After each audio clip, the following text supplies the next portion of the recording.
at 10. I was thinking I got to die because I saw when that coming down.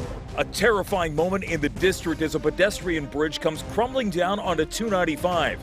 Tonight, Fox 5 with team coverage as we dig for answers about the bridge's condition and the work to reopen the road. And a big win for free speech, the Supreme Court siding with a teenager over their Snapchat. Your news starts right now.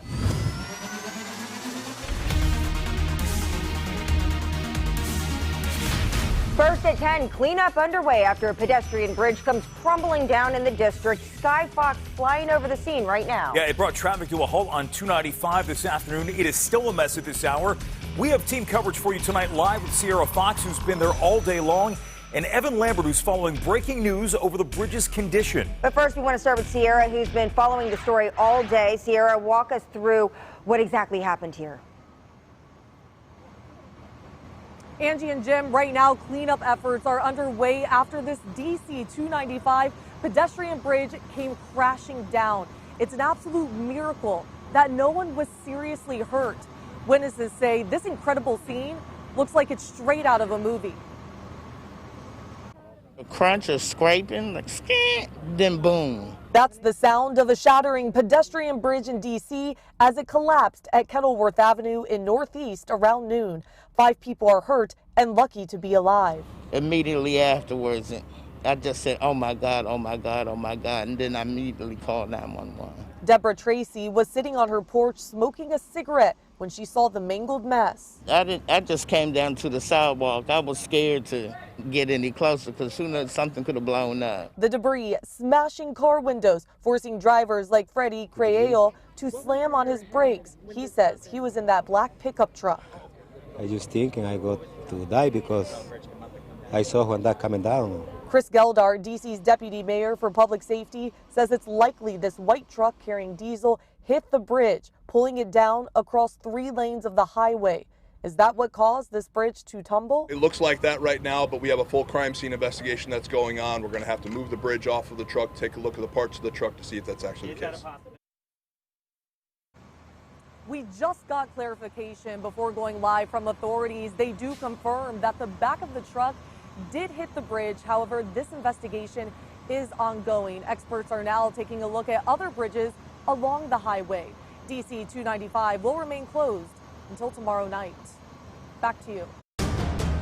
There are some issues with the bridge that it needs to get into our capital projects, but it doesn't mean that anything is going to, the bridge is going to fall down with a score before.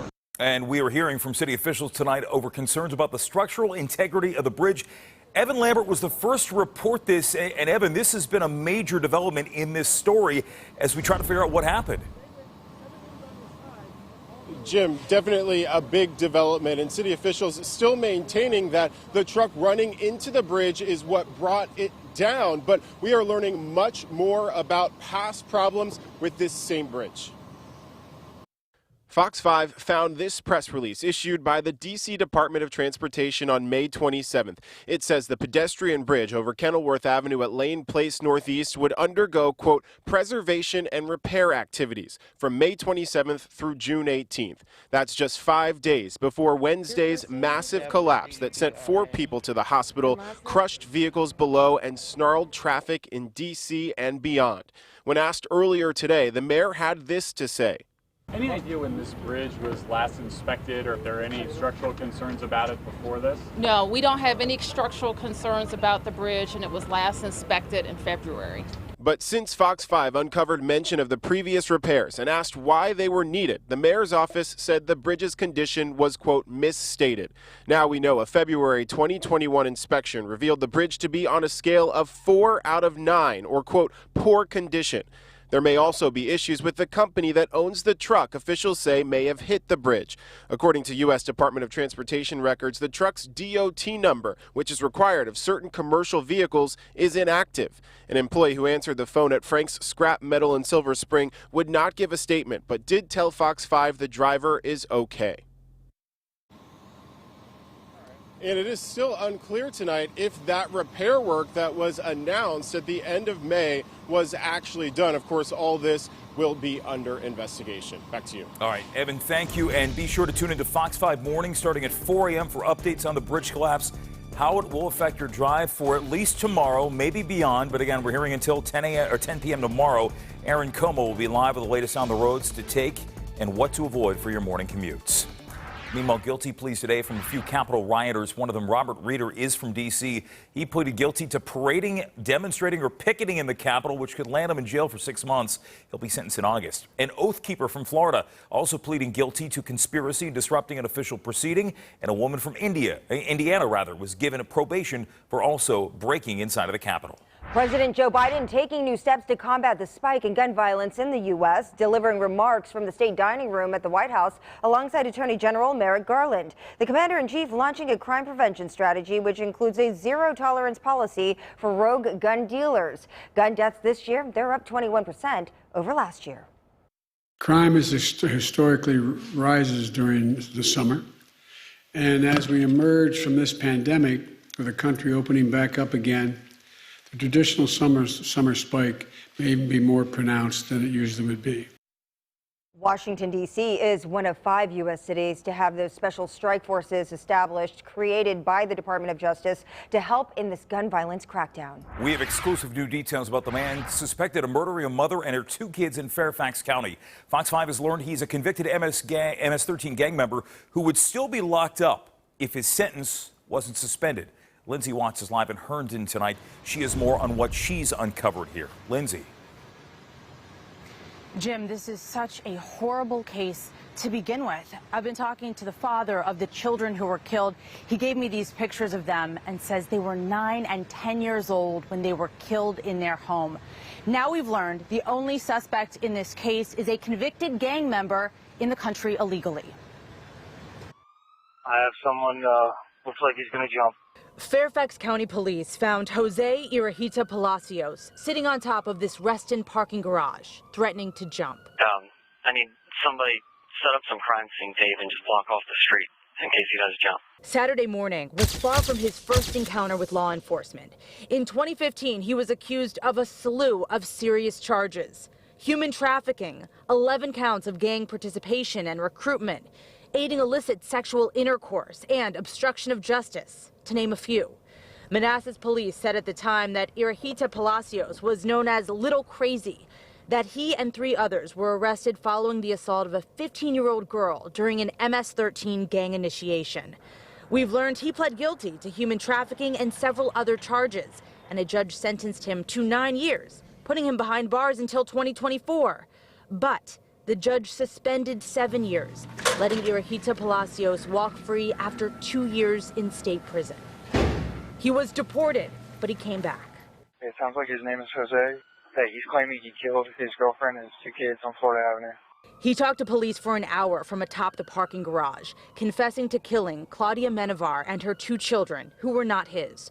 According to this affidavit filed by Herndon Police, he told officers he killed his girlfriend after an argument over infidelity. Irahita Palacios jumped to his death, and police rushed to Menevar's apartment here in Herndon. And I come out and I just see everything that's going on, and it's just like you can't process it in a moment. Neighbors were stunned. Menevar's family says she was a strong, hard-working woman who lived for her children. Their father says he's not ready to do an interview. When I told him about our reporting on the suspect, he said simply, "I don't know why they let him out."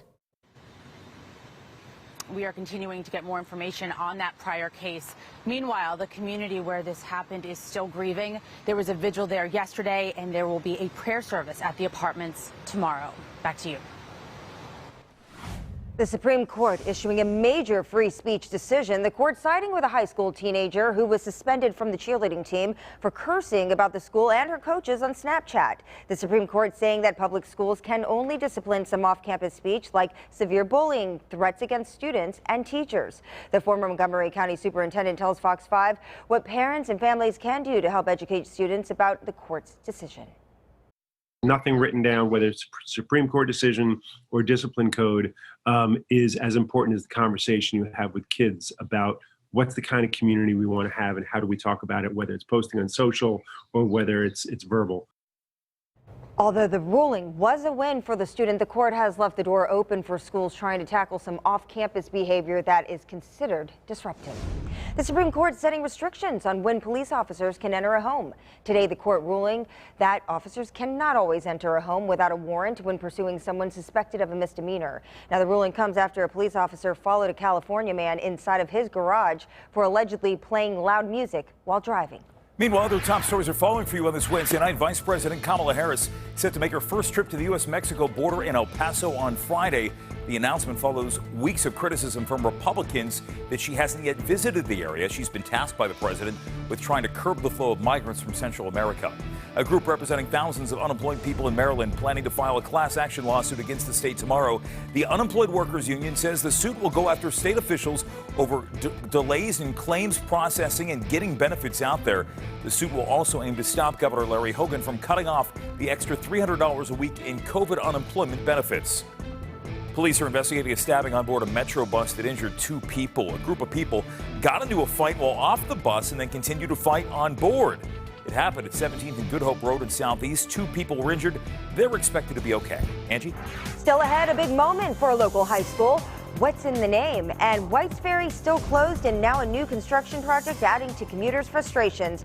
And Sue, man, the moon out there tonight, beautiful. Isn't it beautiful? It's going to be full officially tomorrow, but it looks full tonight. And we're going to talk about why it is a marginal supermoon and also why this weather is a 10 on a scale of 1 to 10. Angie, can we do it again tomorrow? I'll have your forecast when we come back.